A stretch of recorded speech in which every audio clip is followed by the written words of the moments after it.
it's all about having an assistant or many assistants to free up the editorial and the well-trained to remove some of those really difficult, not difficult, but the time-consuming pieces.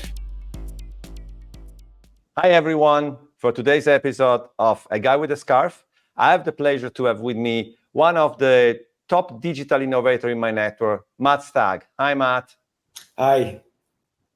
So I let you introduce yourself, which I'm sure you'll do a better job than I would do.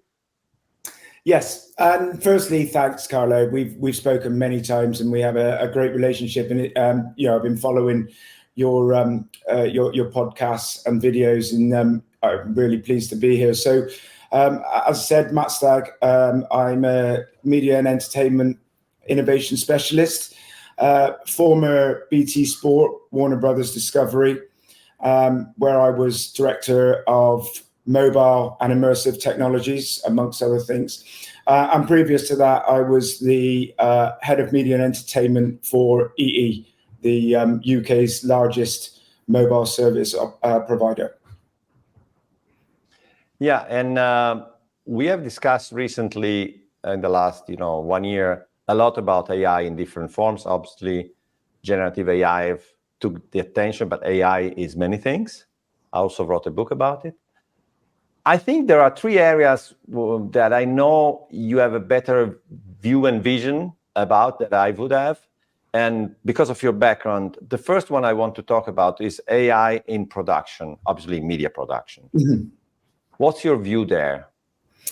I think this is a very, very interesting part, because when companies and everybody has AI on the agenda, and I think people just think there's an AI for broadcast somewhere, and we're going to plug it in, and it's going to really help in some way. And I think it is such a huge concept that it's one of those things where you sort of say, what can it do? It could do everything, and then you do nothing. The same with lots of very large innovations. So what I like to do is, break it down across the workflow. You don't need an AI end-to-end solution, and it won't be there, and it won't come. And because of the different sorts of AI, so some of the things that actually have been in broadcasting for quite a while are really on the camera production side on site is machine learning. We've heard a lot about automated cameras, and there is a lot of contention in there. People think, that's going to take a cameraman's job away, but there are other ways of looking at it. One of them is the democratization of being able to provide content. A lot of clubs that don't have large media rights, you're never going to take automated cameras to a Champions League match. However, so you will always take 30, 40 cameras there, and you will use the years of training that you have on camera operators. However, there's a lot of lower leagues and grassroots areas where this would be a great opportunity. There is one story in the early days. The automated cameras, the machine learning, thought the linesman's bald head was the ball, which my friends thought was great, because I ran the line for my son's team at the time. But so that's where I would look at machine learning. In the kind of post-production and the editorial, I think that's when we move into opportunities in generative AI, because that's where you're talking. You may look at it for overlaying graphics, overlaying statistics, learning where the customers interact with what looks good, what doesn't. And again, it's all about having an assistant or many assistants to free up the editorial and the well-trained to remove some of those really difficult, not difficult, but the time-consuming pieces. You look at indexing. Nobody actually wants to do that. It is a laborious task when you've got someone doing that who could be learning to be the next producer. So, and the final piece is in play out, understanding where you may need to change codecs, who's looking at what, where, can you have AI in the core network looking at a little bit more about how you move stuff to multicast from unicast, when are people starting to pause and watch non-live, how that affects your network. So you can take each of those pieces and address them in turn. But one thing that, for example, I would do with a video like this, the first thing I drop it in an AI tool, so I have all the transcript, and I remember you said something interesting, and I want to use it as a clip, and I would do it like that. I don't want to go back and listen to it. It's so time-consuming. And I can imagine in sophisticated editing station, if I have a chat interface or something like that, where I remember a goal, I can just ask for it and not having to look through browsing. I think it's very helpful to create more and better content for editors, I think. Well, yeah, and also, we always have this different camera angles, and we're looking at more immersive. There's no reason that over time the AI can learn that I always like to see a goal, and I'm always looking for a goal from behind the net. That's it. That's all I want. Well, there's no reason in the live broadcast that you can't really start to tailor content during live broadcasts. I think that's something that isn't talked about and isn't looked at. It's always about using AI to put in recommendations or send you a specific news feed of a club or a player. But I think there's a lot we can do to look at how we can integrate AI into the on-screen live experience and personalization. No, absolutely. And I understand every time you touch anything in broadcast, not because broadcast is a conservative environment, which it could be, but it's also very stable for many years and it works. We are used, I am somehow, even if I'm very old, a digital native. Sorry, I repeat that. I have to say, someone told me, don't say you're old. I am somehow a digital native in that sense. And I'm used to very complex workflow that not always work 100%, right? But every time you touch something in broadcast, you're putting at risk something that is working day by day in 10,000 places every day. So you need to be extremely careful when you change there, I guess. 100%. And that's not just, we all know if you go off air during, a match, that's it.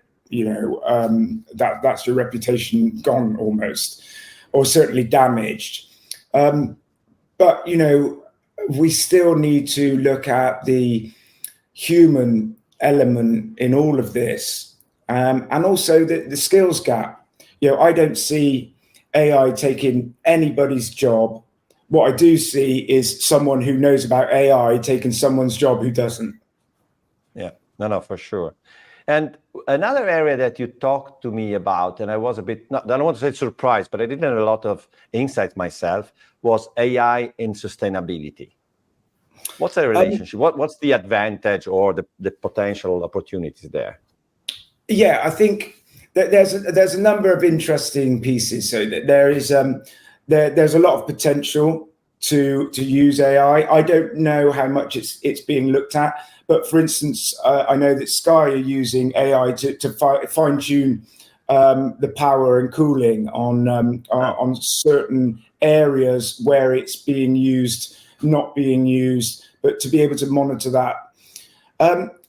I think certainly analytics, we can see using artificial intelligence, machine learning, to be able to understand the carbon footprint of a remote production versus on-site. We understand now that remote production for sustainability is really good, but are there different ways we can do it by looking at analytics? Cloud infrastructure, again, there's different thoughts on this. A lot of people say that the CPUs and GPUs needed for cloud production are also add an impact because you're putting large data centers.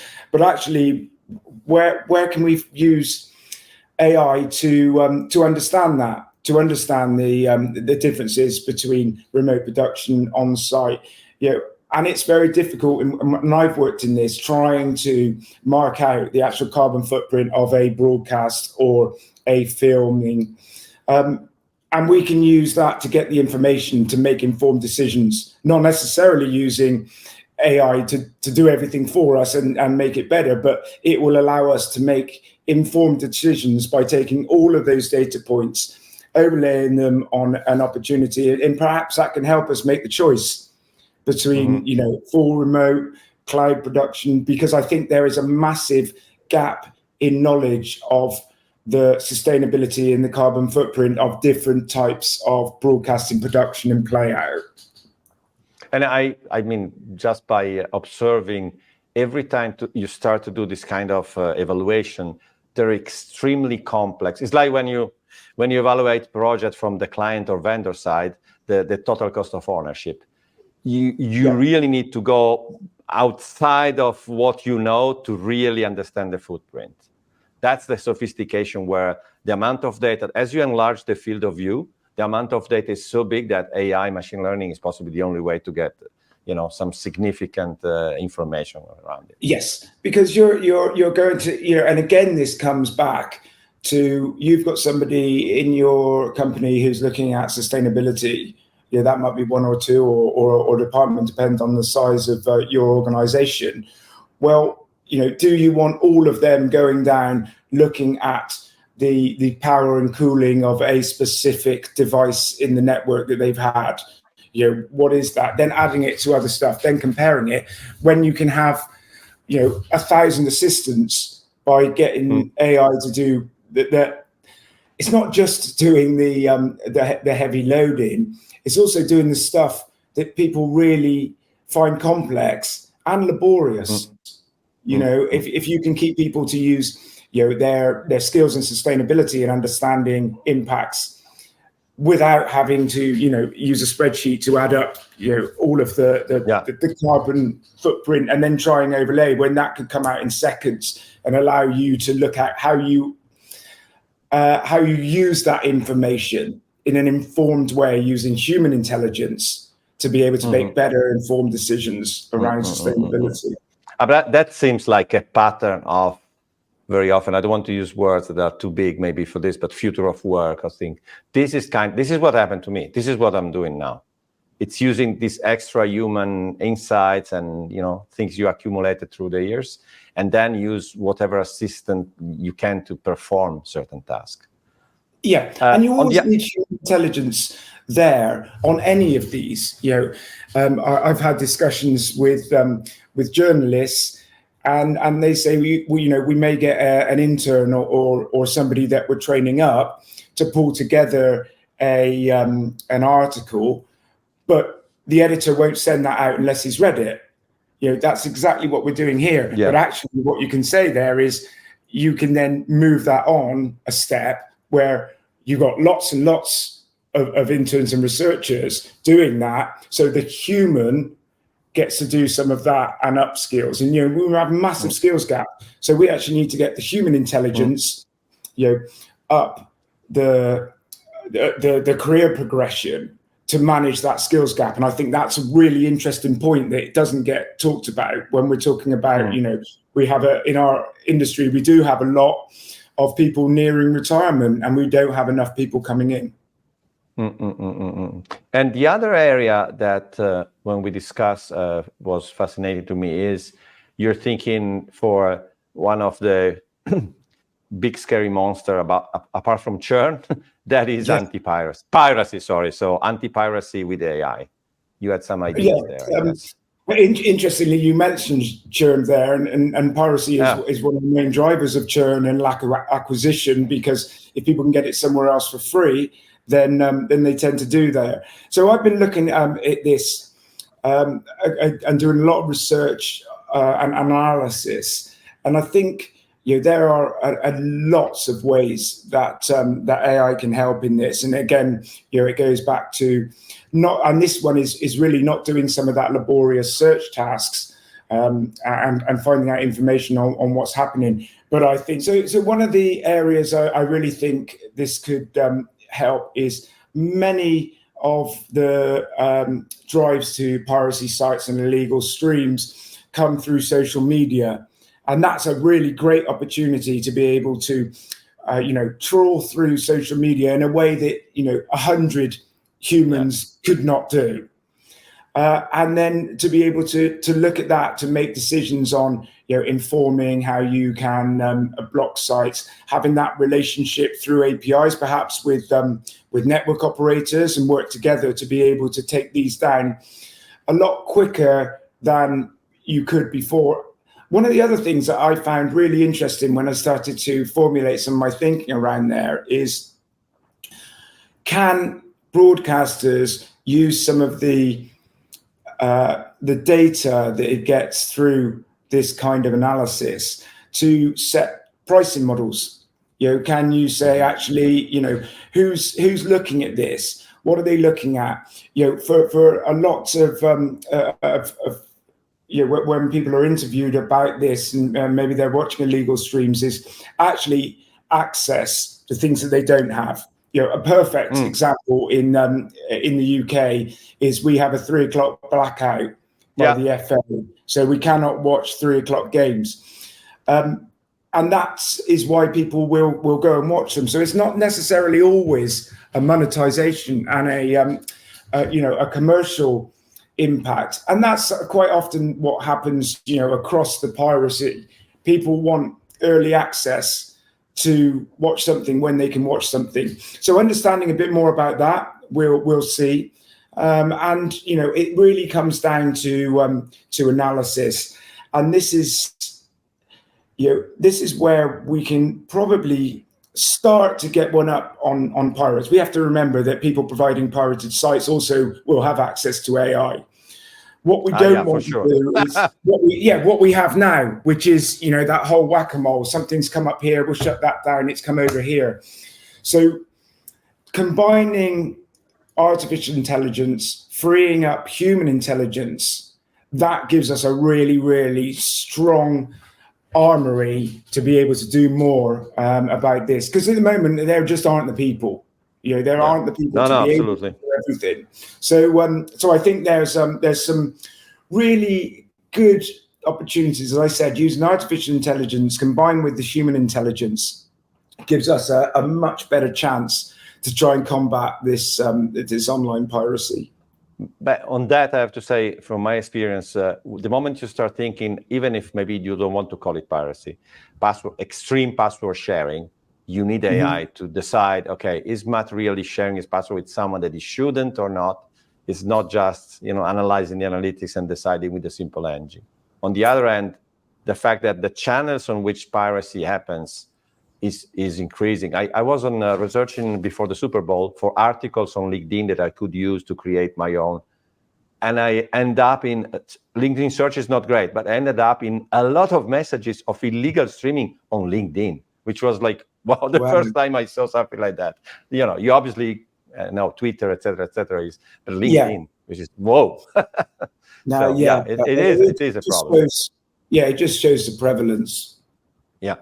So another thing I wanted to talk to you about is, as you had immersive in your the role title, can we not talk about Vision Pro, obviously spatial computing, Quest trying to respond with Zuckerberg doing a video like this almost. So what's your? I know you spend a lot of time on this even before this latest evolution. So tell me a bit what you see happening at the moment. So I always go back. So my vision for years on Immersive is still being able, to have a live stream of the football match or sports match, whatever, and then to be able to look down and have a volumetric view of the game. I've wanted to do something like that ever since I saw Hollow Chess in Star Wars. That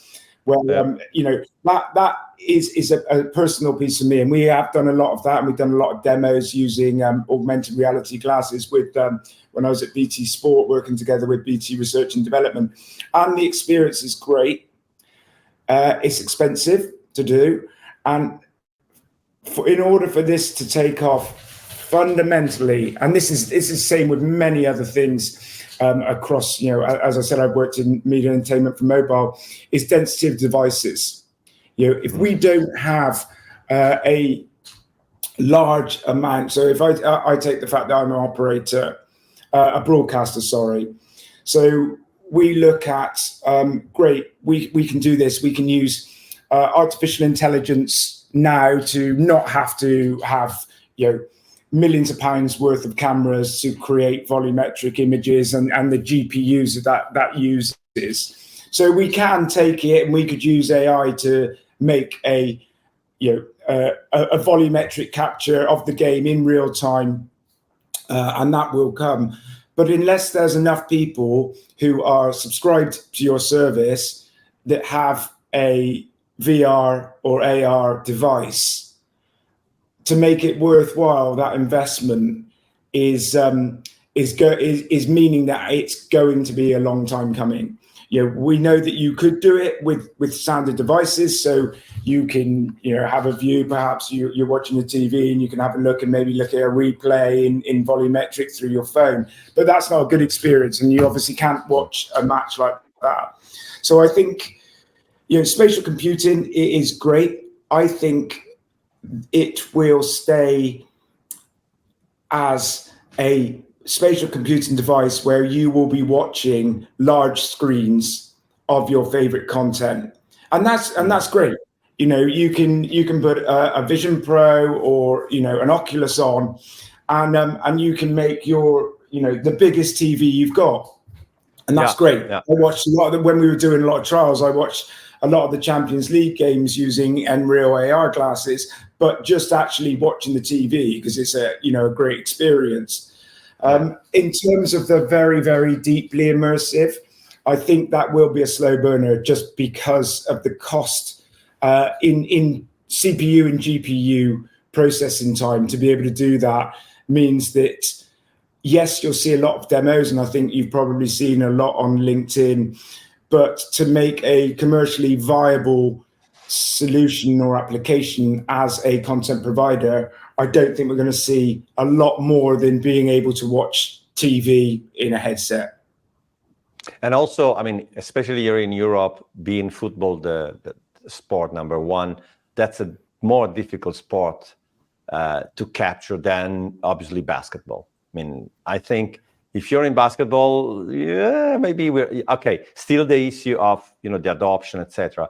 But you may be closer to do something that is radically improving the experience. Because one of the things I also, and I don't know what you think about it, the definition of immersive, very often we just think, okay, I have a whatever Vision Pro on my face. I have learned that immersive, but by experiencing, it has a lot to do with audio. Audio is crucial. Yes. It has. To be honest, if you have a big screen, the camera with the cinematic cameras. To me, that gives me a huge sense of being immersed, be really there when they enter the pitch. They obviously can use it only in certain areas. I think immersive is also coming from different techniques more than technology sometimes. So it's creating this immersive experience, and it's not only the mixed reality thing, I guess. Then I always use this when we talked about immersive experience within stadiums. And everyone went, in a stadium, I don't want to do anything. I don't want to do anything apart from watch the match and soak up the atmosphere. But, immersive isn't new. My dad used to take a radio in ear so we could have the commentary. That is immersive. I think one other thing we talked about using spatial computing to watch a screen. Well, actually, you can take that one step forward. And this is something that I think we will see way before we see volumetric. On a screen, a broadcaster only has a certain amount of statistics he can add to that. It's source space.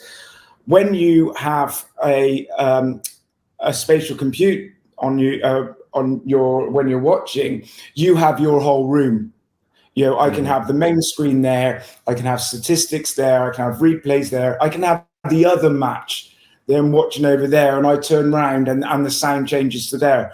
So we will see better experiences that aren't particularly expensive to make, because you already have that as a broadcaster.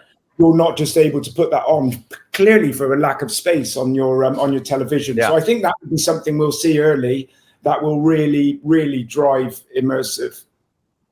Yeah, that's the only thing that sometimes I'm a bit unhappy is that when they do it, they just put screens. Like when you put VR in a broadcast, they do this amazing animation, and then the statistic is a black rectangle with some numbers. So say, well, okay, you have a new version of Photoshop, so whatever it is. No, you use the gimmicks, and then on the thing that really matters, you don't.